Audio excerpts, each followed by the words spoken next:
ओम शांति।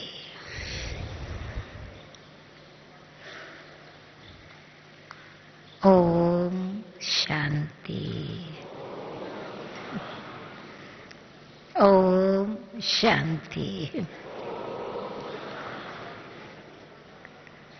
3 बारी क्यों ओम शांति? तो आज का विषय स्वयं और सेवा तथा विश्व सेवा। स्वयं की सेवा, जो अपने साथ रहने वाले हैं, संपर्क में आने वाले हैं, उनकी सेवा, और विश्व की सेवा।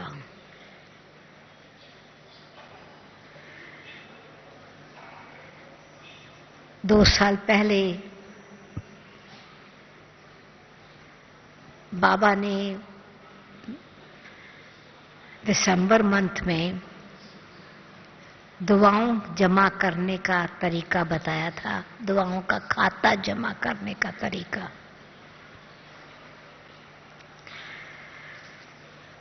तो पहले तो स्वयं पर कृपा करनी है। स्वयं पर दया करनी है। दया कैसे होती है?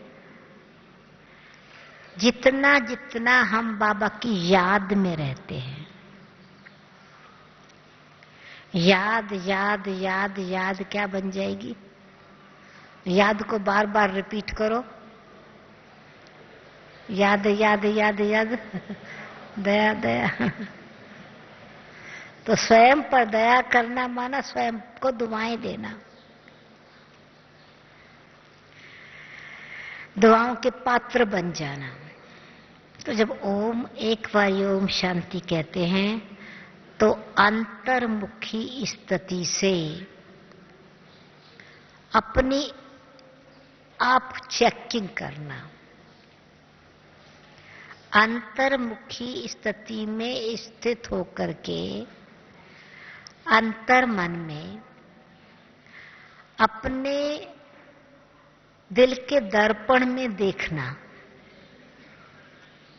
अथवा स्वदर्शन चक्कर फिराना।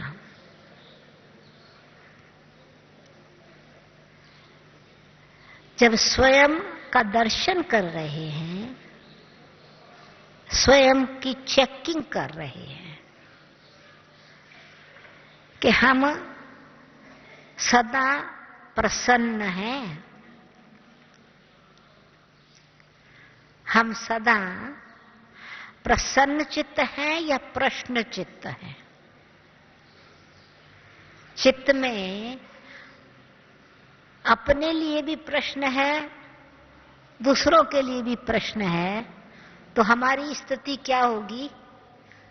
क्यों, क्या, कैसे, कब, ऐसे बात की। तो क्वेश्चन मार्क में बुद्धि अगर जाएगी तो आत्मिक स्थिति का रस आत्मा नहीं ले सकेगी। शांत ओम शांति, शांत स्थिति में स्थित नहीं रह सकेगी।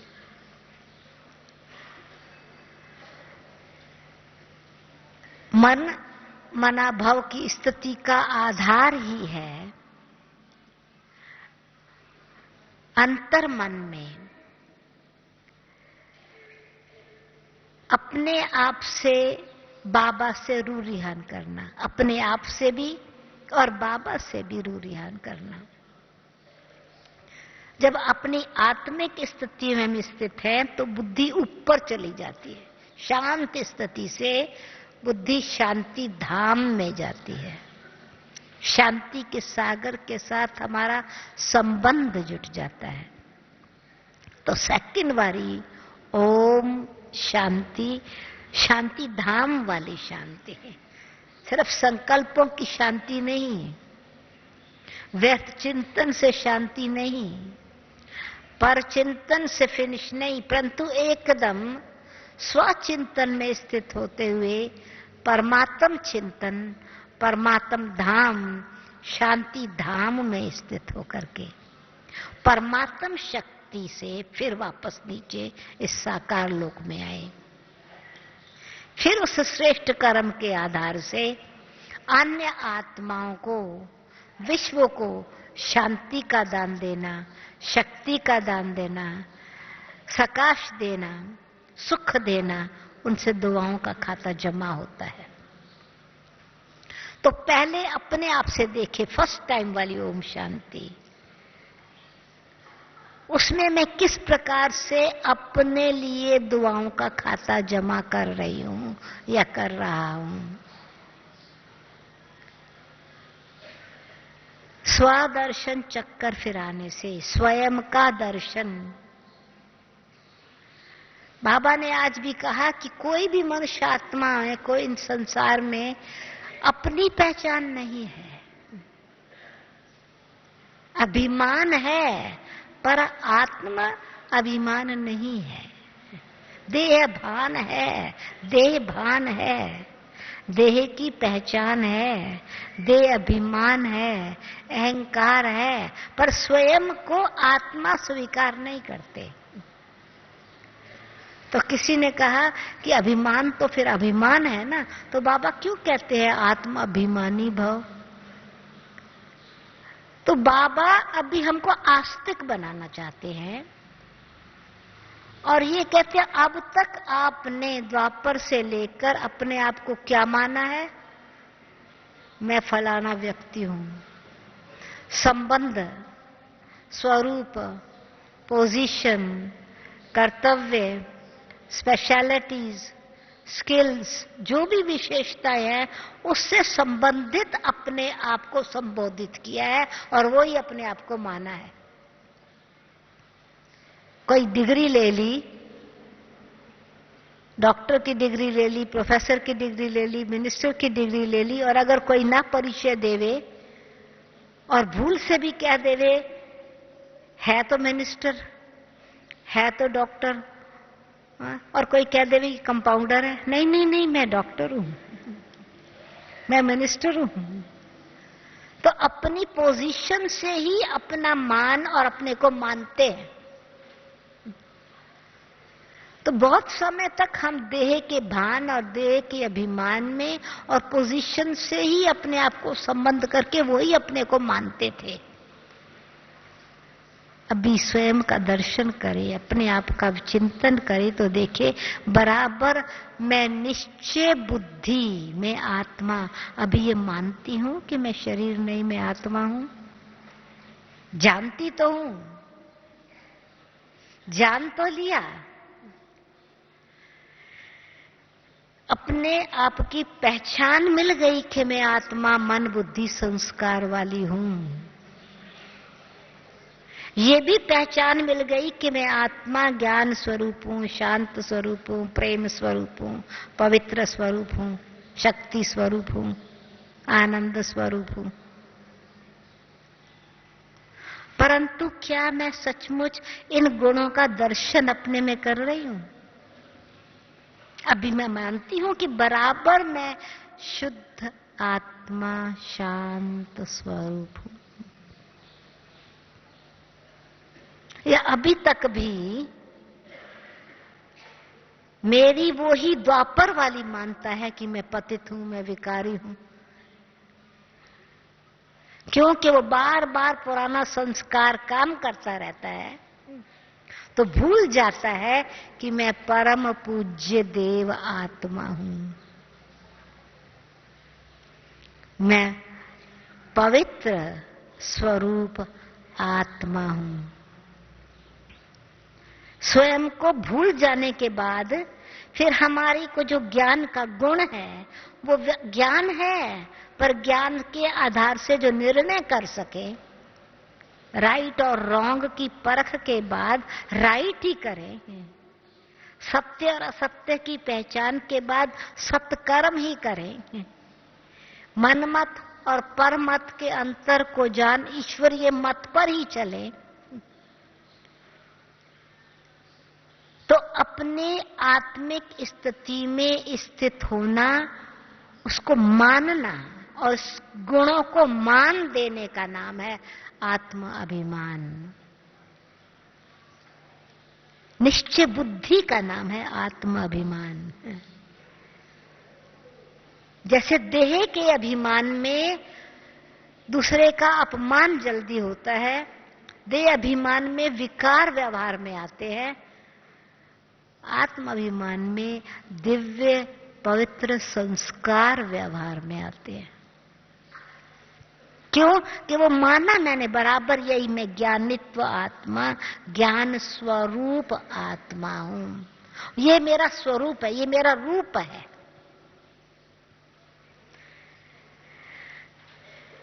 जैसे बाबा ज्ञान का सागर है, तो स्वरूप में स्थित होते होते बाबा ने कहा, कल बाबा ने कहा, तुम फिर सागर बन जाएंगे, मास्टर सागर बन जाएंगे, वो ही सागर की लहरें ही उत्पन्न होंगी।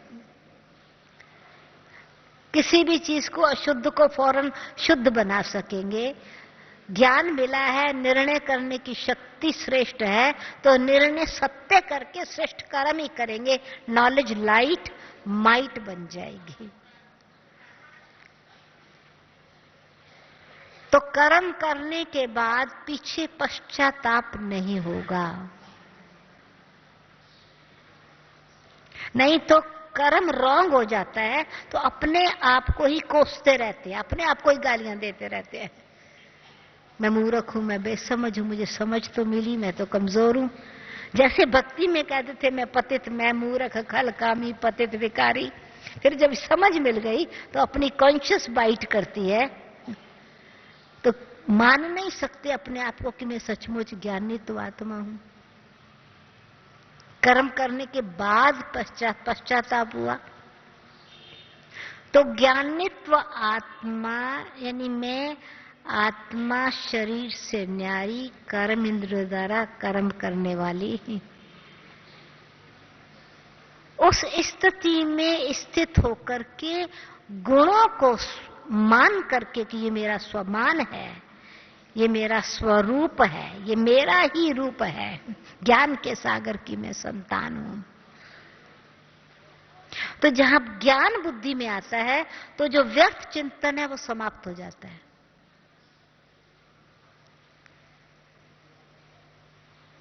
परचिंतन डिटैच होकर के परचिंतन समाप्त हो जाता है, साक्षी दृष्टा की स्थिति आ जाती है। तो दूसरों के साथ कर्म का हिसाब किताब नहीं बनता, परचिंतन नहीं चलता,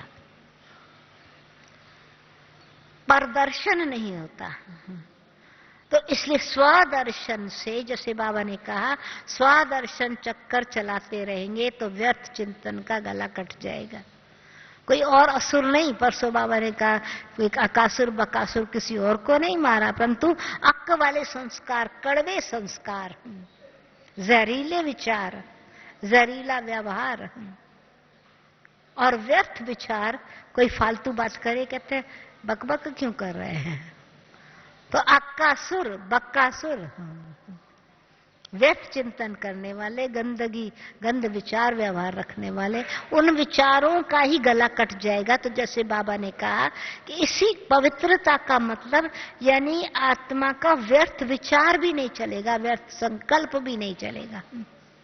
तो ज्ञानित स्वरूप आत्मा ही शांत स्वरूप आत्मा है, शुद्ध स्वरूप आत्मा है।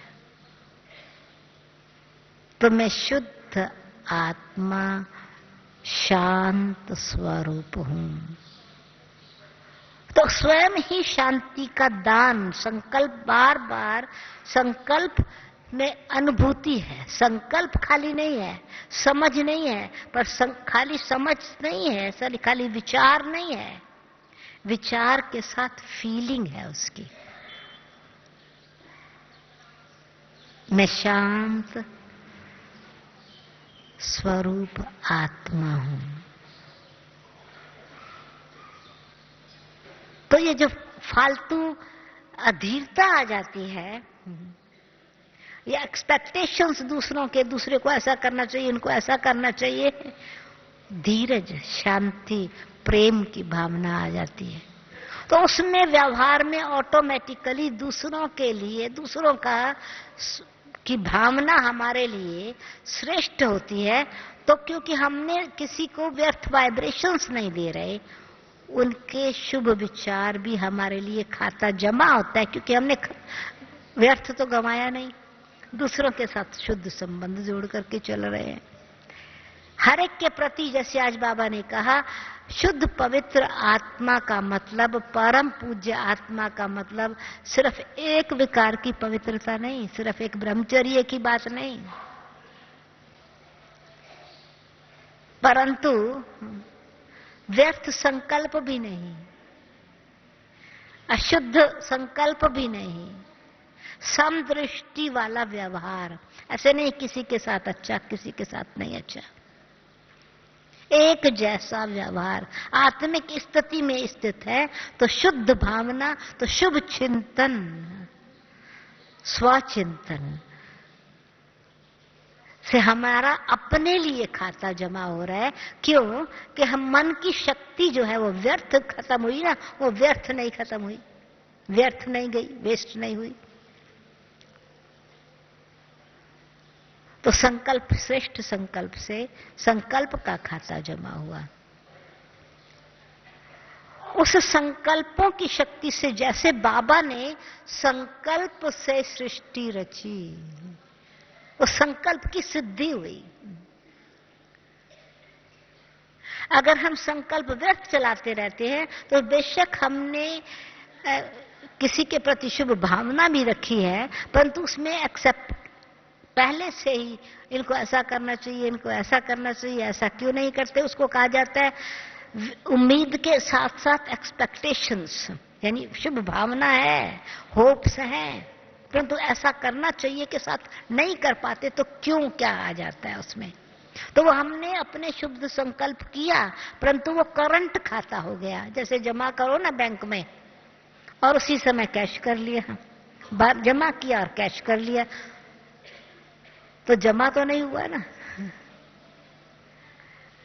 किसी आत्मा के प्रति हमने अच्छी विचार रखे, फिर उस आत्मा ने हमारे साथ व्यवहार अच्छा नहीं किया, हम उनके प्रति दोष दृष्टि रखने लगे, तो हमने वो अपना खाता खत्म कर लिया ना।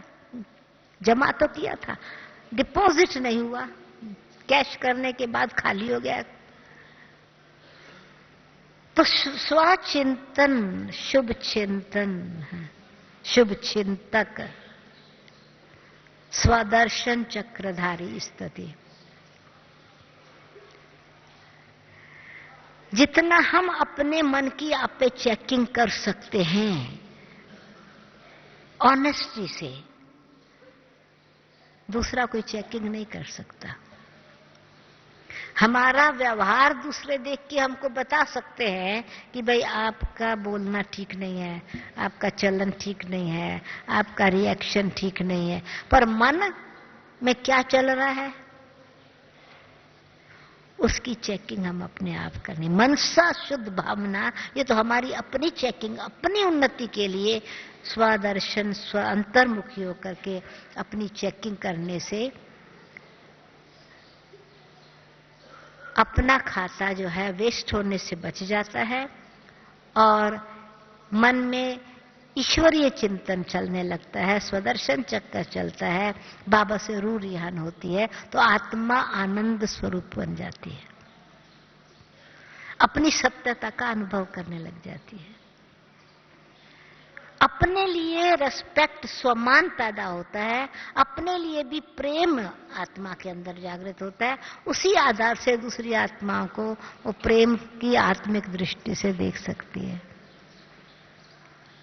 इसको कहते हैं आत्माभिमानी स्थिति, सोल कॉन्शियस स्थिति, स्वदर्शन चक्रधारी स्थिति, जिसको बाबा कहते हैं तुम बच्चे ही स्वदर्शन चक्रधारी बनते हो, बाकी किसके पास चक्कर का ज्ञान है ही नहीं। क्योंकि कारण अनुभव नहीं है, ज्ञान तो हम सुना लेते हैं पर चक्कर में आई नहीं है तो अनुभव नहीं है, और अनुभव नहीं है तो स्मृति स्वरूप नहीं बन सकते, समृद्धि स्वरूप नहीं बन सकते। स्मृति से समृद्ध वो शक्ति आती है। तो मैं ज्ञान स्वरूप आत्मा हूं, मैं शांत स्वरूप आत्मा हूं, मैं पवित्र स्वरूप आत्मा हूं, मैं प्रेम स्वरूप आत्मा हूं। ये स्मृति ही हमको समृद्धि सब शक्तिशाली बनाती है व्यर्थ को कंट्रोल करने की। और जितना मुझे जो श्रेष्ठ कर्म करना है वही करना, जो संकल्प करना है वो सिद्ध व्यर्थ संकल्प ना हो। बाबा ने कहा जो श्रेष्ठ कर्म होना है वही संकल्प उठेगा, दूसरा संकल्प उठेगा ही नहीं। तो स्वयं की सेवा से, स्वयं स्वरूप की स्थिति में स्थित होने से हम अपने लिए दुआओं का खाता इकट्ठा करते हैं, अपने पुरुषार्थ के लिए। अपने पुरुषार्थ से अपने लिए दुआओं का खाता जमा। तो पुरुषार्थ तो अपनी आत्मा की स्थिति में स्थित होकर के उसके जो भी कर्म कर रहे हैं वो व्यर्थ ना हो, अर्थ सहित हो और प्राप्ति वाला हो, इनकम वाला हो। पुरुषार्थ का अर्थ ही है कि आत्मा जो पुरुष है इस प्रकृति द्वारा जो भी कर्म कर रही है, इस शरीर प्रकृति द्वारा जो भी कर्म कर रही है वो आत्मिक स्थिति में स्थित होकर के अर्थ सहित कर रही है, व्यर्थ नहीं कर रही है। अगर हम आत्मिक स्थिति में स्थित नहीं है तो या तो हमारे वचन, हमारा व्यवहार, हमारे कर्म व्यर्थ जाते हैं, या विकारी भावना आने से, विकार उसमें मिक्स हो जाने से अनर्थ होता है कई आत्माओं के प्रति, जिसको बाबा ने आज कहा कलयुग में भ्रष्टाचार है, आचरण में भ्रष्ट स्थिति हो जाती है और दुख देने वाली स्थिति बन जाती है। तो जब हमारे कर्म ही सत्य आचार वाले नहीं, आत्मिक स्थिति वाले नहीं है, तो दुआएं कैसे मिलेंगी? तो हम आत्माएं अपने पर अटेंशन रखने से आत्मिक स्थिति में स्थित पुरुषार्थ, पुरुष आत्मा अर्थ सहित कर रही है, जो भी कार्य कर रही है समझ से कर रही है, और साथ साथ उसको प्राप्ति हो रही है, इनकम है, अचीवमेंट है उसके पास। हर क्षण कदम कदम में पद्मों की कमाई है। वो पढ़ाई जो हमको बाबा पढ़ा रहे हैं, टीचर बन करके जो पढ़ा रहे हैं, उसमें हमारी इनकम है, अर्थ है, अर्थ जैसे प्राप्ति है, धन संपत्ति है, वो ज्ञान रतन, ज्ञान गुण, वो नेचुरली हमारे अंदर वो गुणों की धारणा बन रही है। तो हम स्वयं को मानव से देव बनाने का पुरुषार्थ कर रहे हैं, ब्राह्मण से फरिश्ता बनने का पुरुषार्थ कर रहे हैं, फरिश्ते से देवता बनने का पुरुषार्थ कर रहे हैं। तो अपना ये दर्शन बार बार करते रहें। शूद्रपन तो हमारा छूट गया, वो तो पिछले जन्म की बात थी। अभी नए जन्म में मैं ब्राह्मण, ब्रह्मचारी, श्रेष्ठ विचार, व्यवहार और दिव्य संस्कारधारी आत्मा, लाइट रूप बन करके लाइट हाउस बन रहा हूं और डबल लाइट स्थिति में स्थित हूं।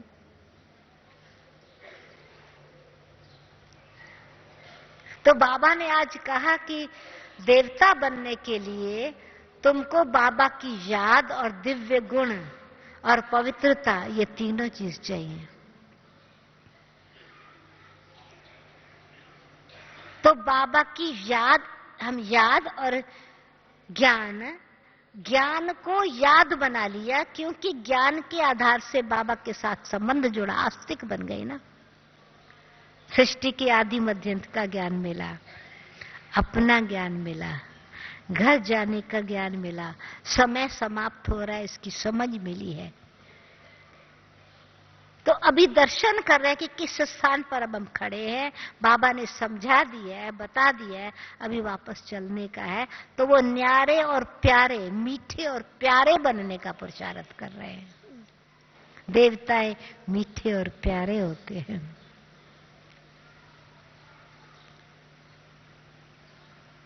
तो हमारे नैनों में और कुछ नहीं है, नैनों में बाबा की लाइट है।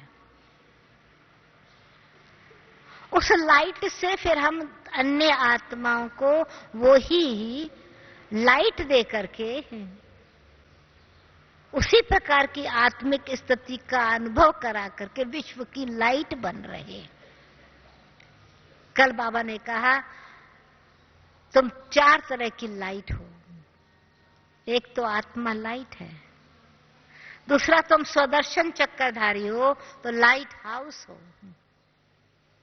तीसरा तुम फरिश्ता बनने वाले हो तो ना कोई बंधन है कर्मों का, ना कोई व्यर्थ चिंतन, व्यर्थ विचार, व्यर्थ संस्कार, व्यर्थ व्यवहार का बोझ लेते हो, किचरा नहीं लेते हो। फरिश्ते में मेरापन नहीं है, न्यारापन है। मेरे का मैल नहीं अपने में लेते हो, ट्रांसपेरेंट हो, प्योर हो। किचरा मैला करता है, कर्म बंधन हमको आगे नहीं बढ़ने देता, उड़ने नहीं देता, उड़ने क्या चलने भी नहीं देता। तो बाबा ने कहा है कि ब्राह्मण को फरिश्ता बनने का पुरुषार्थ करने का है। तो जब हम अपने आप को अपने लिए लक्ष्य ऊंचा रख रहे हैं, लक्षण ऊंचे रख रहे हैं, तो अपने आप ही अंदर आत्मा के दिव्य संस्कार इमर्ज हो रहे हैं, देवपन वाले। यह अपने पर दया करना, अपने को दुआएं देना, अपने लिए खाता जमा करना।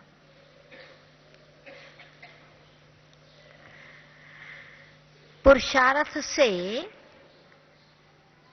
न केवल अपना, परंतु वो ऑटोमेटिकली जब हम दूसरी आत्माओं के लिए विश्व कल्याणकारी भावना से, मैं कल्याण स्वरूप आत्मा हूं, कल्याणकारी आत्मा हूं, तो क्षमा का भाव होगा, स्नेह के साथ साथ क्षमा का भाव होगा। ज्ञानी तो आत्मा शिक्षा देने वाली आत्मा नहीं, परंतु क्षमा करने वाली आत्मा होगी। तो उन आत्माओं का हृदय की शुभ भावना हमारे लिए एक खाता जमा करने का कारण, क्योंकि उनके लिए उनके मन में रिस्पेक्ट और प्यार पैदा होगा, तो हमारे खाते में जमा हो गई ना वो बात।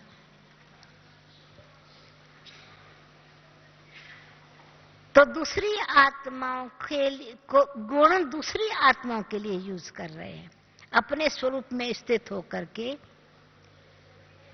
जब हम व्यवहार में जिनके साथ हम संबंध संपर्क में आते हैं, गुणों का गुण से व्यवहार करते हैं। अवगुण को क्षमा, रहम की दृष्टि से, प्रेम भावना से परिवर्तन करते हैं। कब? जब हम उनके अवगुण के प्रभाव में नहीं आते। वो भी अपने पर दया करनी है। अगर प्रभाव में आ गए तो मैंने अपने आप को घाटा डाला, मैंने जमा किया श्रेष्ठ कर्म पर घाटा डाल दिया। जैसे कमाई होते होते बैंक और अपुड़े हो जाते हैं। किसी ने कोई भूल की और मैंने क्षमा नहीं किया, तो भूल तो जो हो गई वो किसी न किसी के प्रभाव में आकर के भूल हुई, किसी विकार के प्रभाव में, किसी इच्छा के प्रभाव में, किसी कमजोरी के प्रभाव से, किसी प्रेशर के प्रभाव से, किसी परिस्थिति के प्रभाव से, कोई परवश स्थिति के प्रभाव से। तो वो आत्मा तो उस समय कमजोर है, परंतु मैं ज्ञानित्व आत्मा ना बन करके क्यों क्या के उसमें चली गई, और जो मेरे साथ व्यवहार हुआ उसमें मैंने क्षमा ना रख करके ईर्ष्या या रिवेंज, बदला लेने की भावना रखी, या वातावरण को अशुभ बनाने का रखा, तो मेरे को घाटा पड़ रहा है। क्योंकि अगर मैंने माफ नहीं किया, लेट गो नहीं किया, तो वो मेरी याद में विघन है। बाबा को याद करने बैठूंगी, वो आत्मा याद आएगी। श्रेष्ठ कर्म करूंगी तो उस आत्मा की कमजोरी और क्रिटिसिज्म बुद्धि में चलेगा। तो घाटा किसको हुआ, उनको या मेरे को? तो अगर मैंने क्षमा नहीं किया तो मैंने अपने पर रहम नहीं किया, अपने पर कहर किया ना। तो क्षमा करना माना अपने पर दुआ करना, अपने लिए दुआएं जमा करना, अपने समय और संपत्ति को बचाना। नहीं तो मेरा समय वेस्ट जा रहा है, क्योंकि व्यर्थ पर चिंतन में 1 घंटा बीत गया, बैठा हो 1 घंटा योग में, पर 1 घंटा बजाय योग में उसने ऐसा करना चाहिए, बात उनको ऐसे समझाऊंगा, ऐसे बात हुई थी ना, ऐसे सिद्ध करूंगा, ये बात हुई थी उनको रियलाइज कराऊंगा। तो चाहे मैं रियलाइज कराने के ख्याल से कह रहा हूं, परंतु तो मेरा योग किन के साथ है? जिसने भूल की। भले मेरे अंदर विचार अच्छा चल रहा है कि मैं रियलाइज कराऊंगा ना, तो उनको रियलाइज होगा ना जब ही, तब वो परिवर्तन हो जाएंगे। तो मैंने समय किस में लगाया? भावना भी बेशक शुभ हो, कामना भी श्रेष्ठ हो, पर योग अगर उनके साथ है और बाबा के साथ नहीं है, तो वो भावना शुभ कामना काम कैसे करेगी? मेरी कमाई तो नहीं हुई।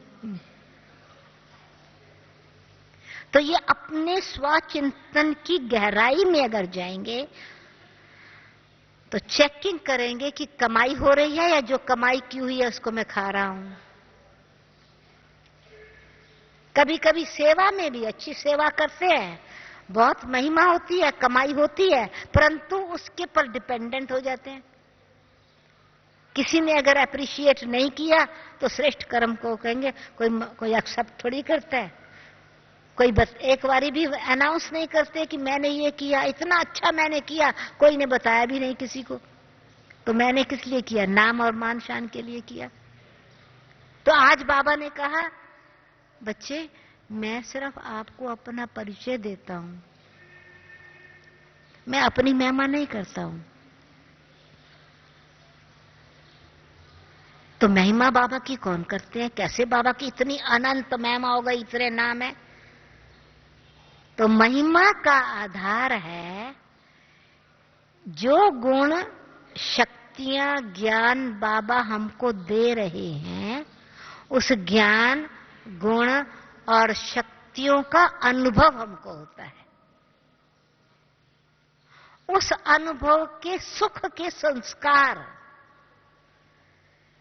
जब किसको सुख मिलता है, प्राप्ति होती है, खुशी मिलती है, वो छिप नहीं सकती।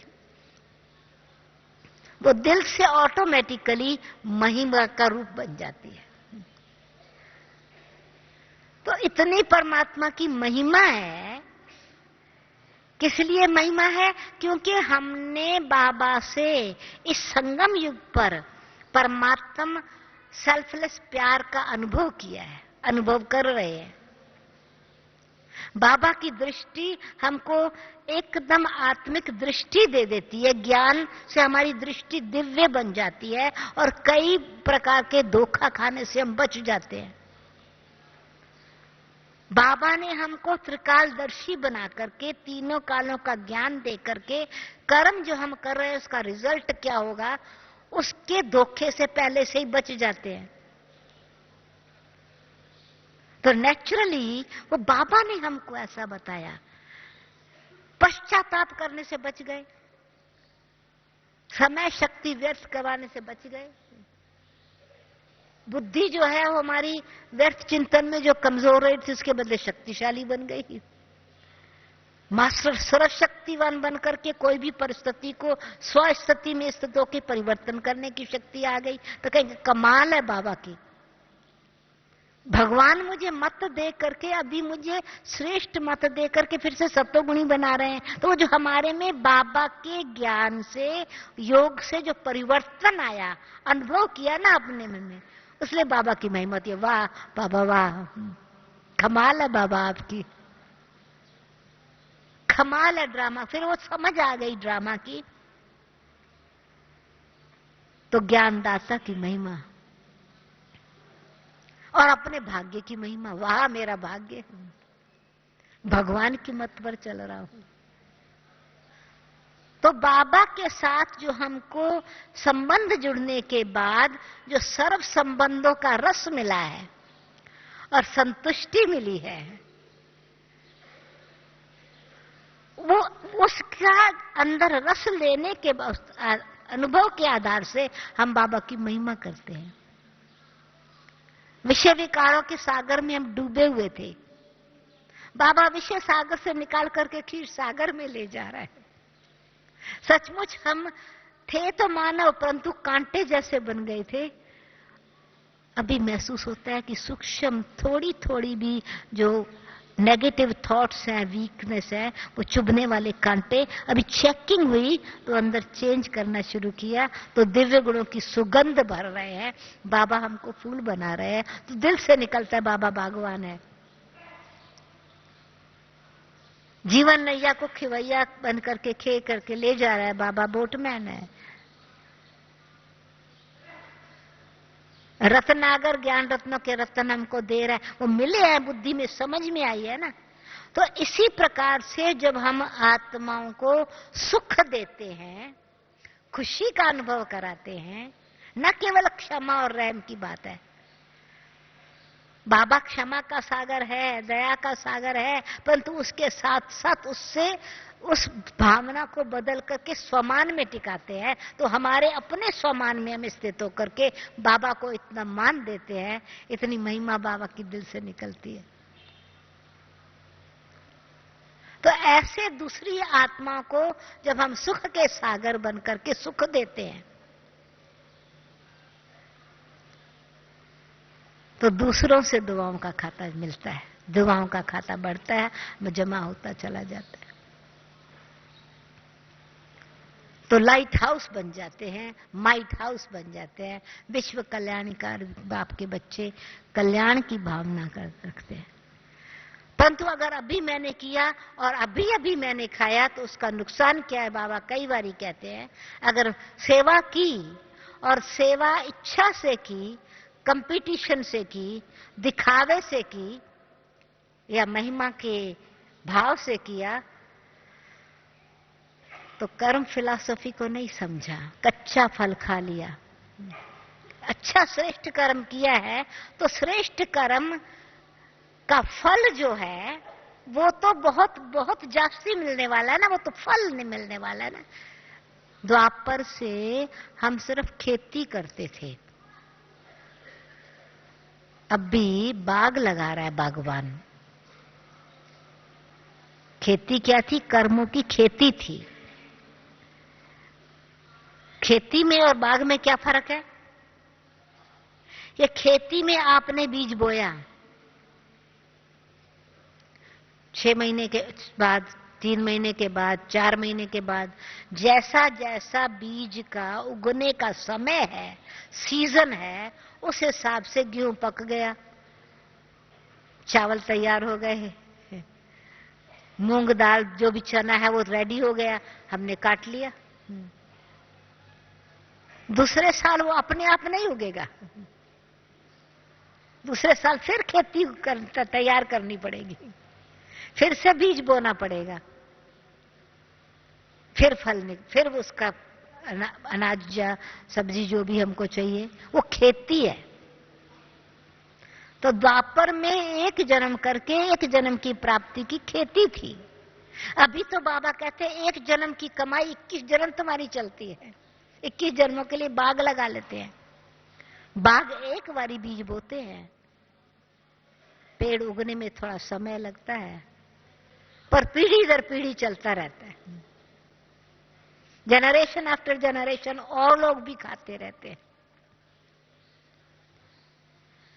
तो ऐसे जो हमारी आने वाली राजधानी में, हमारे राज्य में आने वाले हैं, उनको भी हमारी जो इस समय हम प्राप्ति करते हैं उसका फल मिलता रहता है।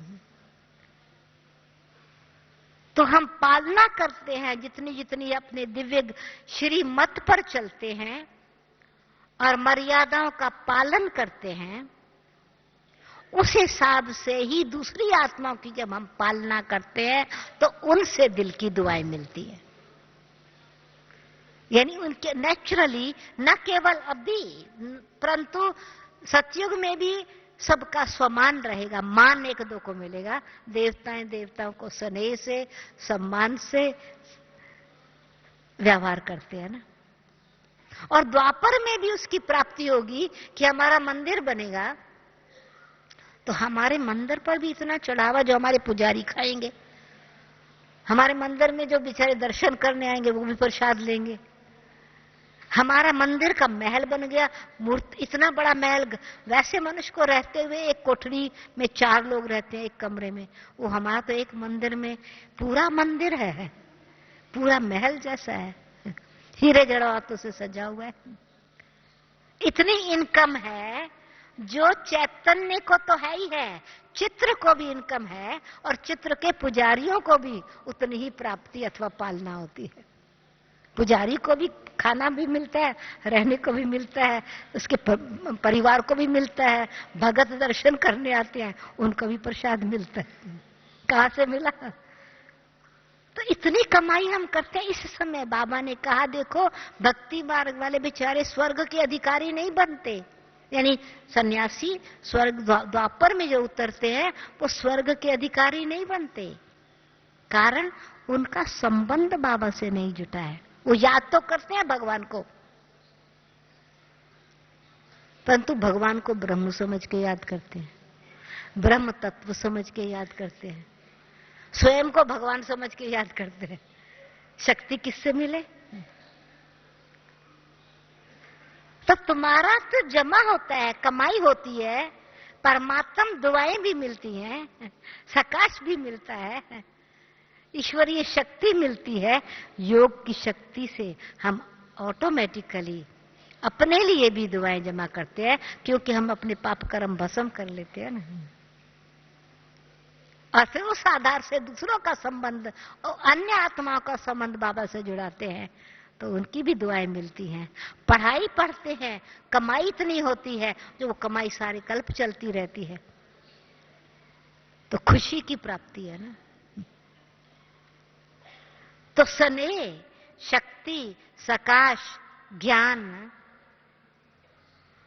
देने वाली आत्माएं डबल लाइट हाउस बन करके अनेकों की दुआएं प्राप्त करती हैं।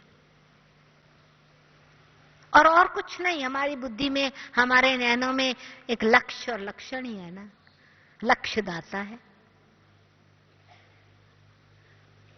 तो बाबा ने कहा जिनके नैनों में बाबा की लाइट है वो विश्व के लिए लाइट बन जाते हैं। यही चतुर्भुज वाला रूप पालन करने वाला रूप ही हमको सर्व प्रकार की दुआएं प्राप्त कराता है, क्योंकि देते हैं ना, पालना करते हैं ना अनेकों की। चाहे मनसा द्वारा पालना करें, चाहे सेवा करके सुख दे के पालना करें, चाहे गुण और शक्तियां दे के पालना करें, चाहे स्नेह सहयोग दे के पालना करें, चाहे उत्साह उमंग दिला करके आत्माओं के अंदर प्रेरणा भरे, श्रेष्ठ कर्म करके उनके अंदर प्रेरित न भरे। ऐसे ही बाबा मामा ने किया ना। दादी जी हमेशा कहती थी सबकी दुआएं चला रही है, दादी जी का मंत्र था ये, दुआएं चला रही है। क्यों? वो सेल्फलेस सर्विस, निस्वार्थ सेवा से दुआओं का खाता जमा होता है। बेहद के स्नेह से दुआओं का खाता जमा होता है। बेहद की दृष्टि से, भावना से खाता जमा होता है। तो इसीलिए जब हम दोनों ही बातें, त्रिमूर्ति शिव शक्ति की हम संतान हैं, तीनों प्रकार का खाता जमा है, जब हम अपने आप को आत्मा निश्चय करके, शिव बाबा की संतान तो है पर ब्राह्मण है, तो ब्राह्मणों का काम है श्रेष्ठ कर्म करना और करवाना, तो अपना भी फायदा और दूसरों का भी फायदा। फरिश्ता है, सब बातों के प्रभाव से परे रह करके दूसरी आत्मा को गुप्त शक्ति और सकाश देना। अपने लिए भी जमा है, दूसरों को भी फायदा है। हमारे संस्कार ही सुखदाता के बन गए। न केवल हम ज्ञान सागर बने हैं, प्रेम के सागर बने हैं, पर सुख के सागर बन गए हैं। बाबा ने कहा कि मनुष्य आत्माएं तो दुख के सागर हैं, विषय विकारों के कारण एक दो को दुख देते रहते हैं। वो समझते ये प्रेम भावना है, परंतु विषय विकारों का व्यवहार, संबंध, काम विकार, ये तो दुख देना और दुख लेना है। दुख के सागर बन गए हैं मनुष्य आत्माएं। और हम बच्चों को बाबा सुख सागर बना करके सुख के सागर में ले जा रहा है। विषय सागर से निकल करके विष्णुपुरी में ले जा रहे हैं। तो जितना जितना आत्मिक स्थिति में स्थित है, योग युक्त स्थिति में स्थित है, तो अपने विकर्म विनाश करके योग बल से वो भी अपने पर दुआ करना है। दुआओं का खाता जमा है। तो ब्रह्मा की संतान हो तो भी दुआओं का खाता जमा हो रहा है। विष्णु लक्ष्य रखने वाली, चतुर्भुज, चारों सब्जेक्ट का बैलेंस रखने वाली, स्वदर्शन चक्रधारी, कमल फूल समान न्यारी और प्यारी, शक्ति स्वरूप आत्मा और विश्व सेवाधारी बाबा का संदेश दे करके, सत्यता का, सबको सत्य ज्ञान दे करके उनका नेत्र खोलने वाली, ये सेवा का चाहे संदेश दे, चाहे उनकी लाइफ बनावे, चाहे उनको संग दे करके उनका जीवन सत्वगुणी बना देवे, परिवर्तन ले आवे, ये सेवा है ना। तो ब्राह्मण रूप में भी सेवा कर रहे हैं, फरिश्ते रूप में भी सेवा कर रहे हैं, शंकर स्वरूप तपस्वी रूप में भी सेवा कर रहे हैं। तो जितना त्याग है उतना भाग्य है, उसकी भी दुआएं मिलती हैं, ऑटोमेटिकली भाग्य। जितना जितना जिसके पास त्याग की भावना है, उतना सबका नेचुरली स्नेह और सम्मान उनके हृदय में पैदा होता है, वो नजदीक आते हैं। तो इसलिए त्रिमूर्ति प्रकार की ब्लेसिंग्स, मैं सत्य त्रिमूर्ति शिव की संतान हूं, सत्यता स्वरूप में स्थित होकर के, सद्भावना से, शुभ कामना से, शुभ चिंतन से, स्वचिंतन स्थिति में स्थित होकर के जो भी स्वयं की सेवा, अन्य आत्माओं की सेवा, संबंध संपर्क में आने वालों की सेवा या विश्व की सेवा करते हैं, तो विश्व रक्षक भी बन जाते हैं, विश्व अधिकारी भी बन जाते हैं, विश्व कल्याणकारी बनने से। तो फिर सारा समय, सारा कल्प वो ही प्राप्ति होती रहती है। लेन और देन गुणों का ही होगा। अवगुण कम, गुण ज्यादा, कल युग के अंत में भी। जैसे आज बाबा ने कहा ना, 1/4 है दुख, 3/4 है सुख, 75% तो सुख ही सुख है। तो सुख के सागर बन रहे हैं। तो इसलिए खुशी का खजाना, दुआओं का खजाना, शक्तियों का खजाना जमा करते जाना है, तो खजानों के मालिक बन जाएंगे। ओम शांति।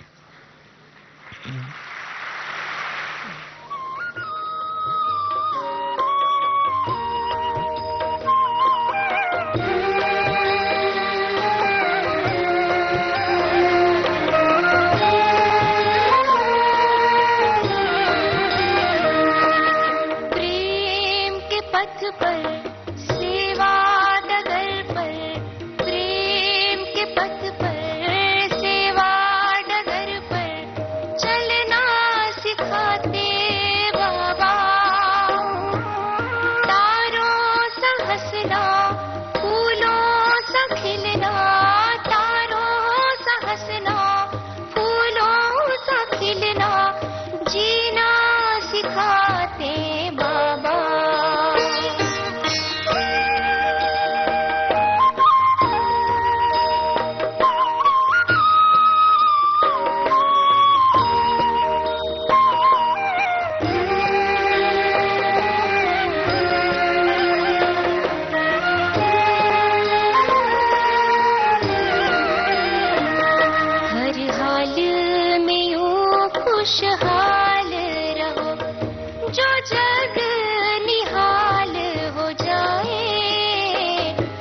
और चाल फरिश्तों जैसी हो, जो काल विशेष नवाए, हर हाल में यूं खुशहाल रहो, जो जग निहाल हो जाए और चाल फरिश्तों